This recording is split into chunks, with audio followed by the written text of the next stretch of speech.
Baik, selamat pagi anak-anak.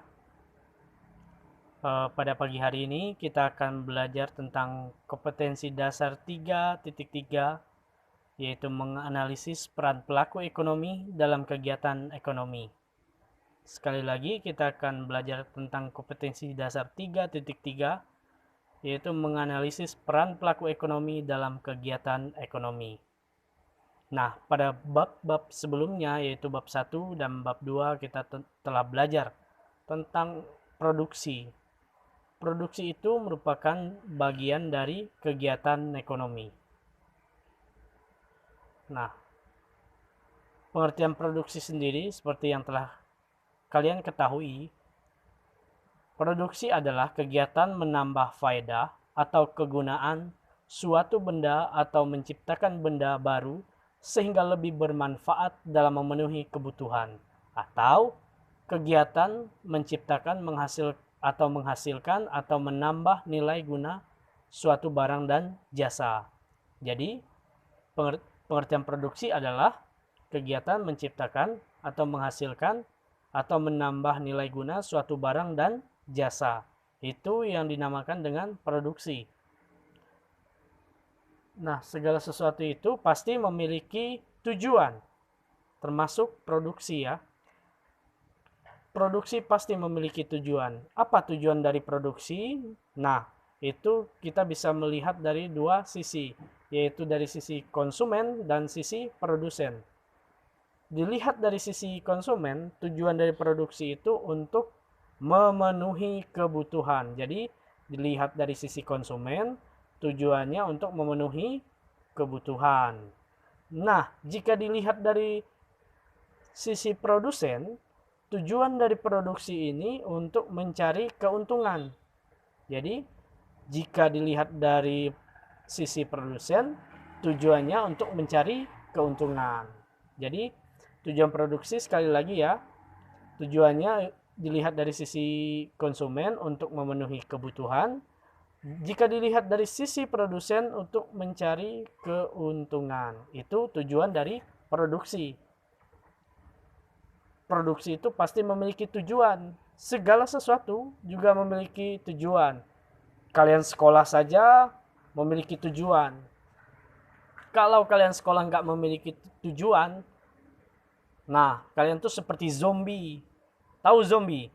Zombie itu mayat hidup, berjalan kemana arah dia mau saja, nggak ada tujuannya,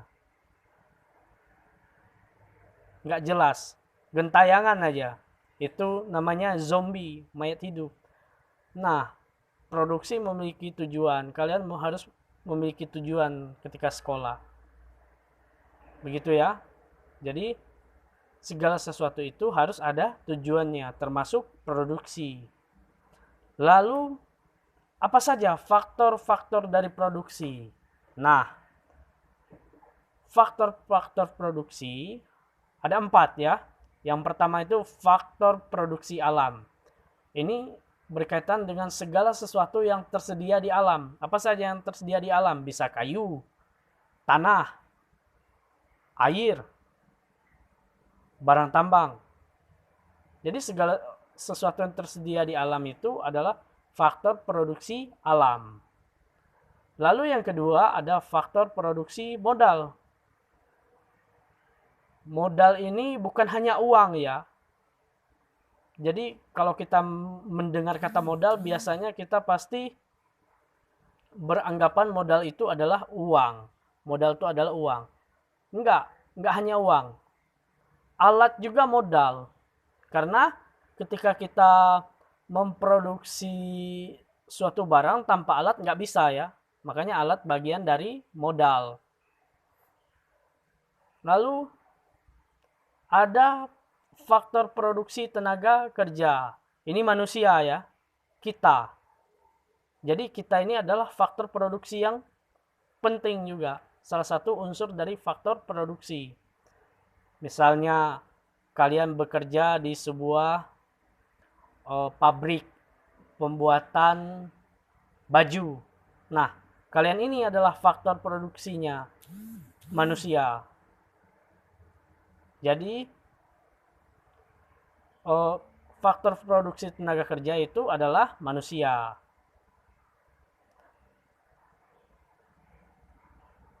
Nah, jika dilihat dari kualitas dan kemampuan atau keahlian, tenaga kerja itu bisa dibagi atas beberapa kategori.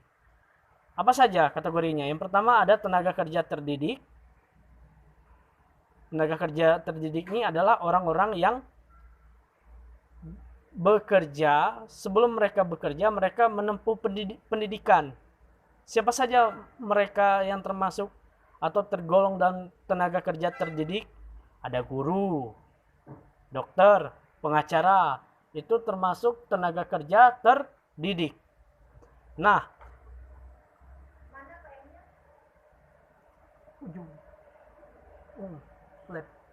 lab. Nah, kalau tenaga kerja terampil itu ada mekanik contohnya. Orang yang bekerja di bengkel itu disebut tenaga kerja terampil. Karena butuh keterampilan. Nggak sembarangan. Orang yang nggak bisa bengkel disuruh kerja di bengkel, hancur nanti motor. Nah, lalu ada tenaga kerja tidak terdidik dan tidak terlatih. Contohnya adalah tukang sapu jalanan. Nah, kalau di Putus Ibau ini, Bapak tidak tahu ada atau tidak tukang sapu jalanan, Bapak nggak tahu. Tapi, kalau di kota-kota besar seperti Pulau Jawa, Bandung, Jakarta, Surabaya, itu ada tukang sapu jalanan. Siapa yang mempekerjakan mereka? Biasanya pemerintah daerah, bisa wali kota, bisa bupati, bisa juga gubernur. Jadi, tukang sapu jalanan ini masuk dalam kategori tenaga kerja tidak terdidik dan tidak terlatih. Nah, sekali lagi ya, faktor produksi tenaga kerja yaitu manusia itu jika dilihat berdasarkan kemampuan dan keahlian itu dibedakan menjadi 3 ya. Ada tenaga kerja terdidik, tenaga kerja terampil, dan tenaga kerja tidak terdidik dan tidak terlatih. Contoh tenaga kerja terdidik tadi guru, dokter, pengacara. Jadi mereka yang menempuh pendidikan. Tenaga kerja terampil itu mekanik. Kalau tenaga kerja tidak terdidik dan tidak terlatih itu tukang sapu jalanan. Kenapa tukang sapu jalanan masuk dalam kategori tenaga kerja tidak terdidik dan tidak terlatih? Karena mereka tidak, seorang tukang sapu jalanan itu tidak memerlukan pendidikan sampai jenjang S1, S2 untuk menyapu jalanan. Cukup tamat SD atau enggak sekolah sama sekali pun, yang penting bisa nyapu di jalanan, sudah bisa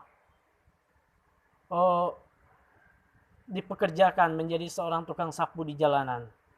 Ya, seperti itu. Lalu ada faktor produksi skill atau keahlian atau entrepreneurship atau kewirausahaan.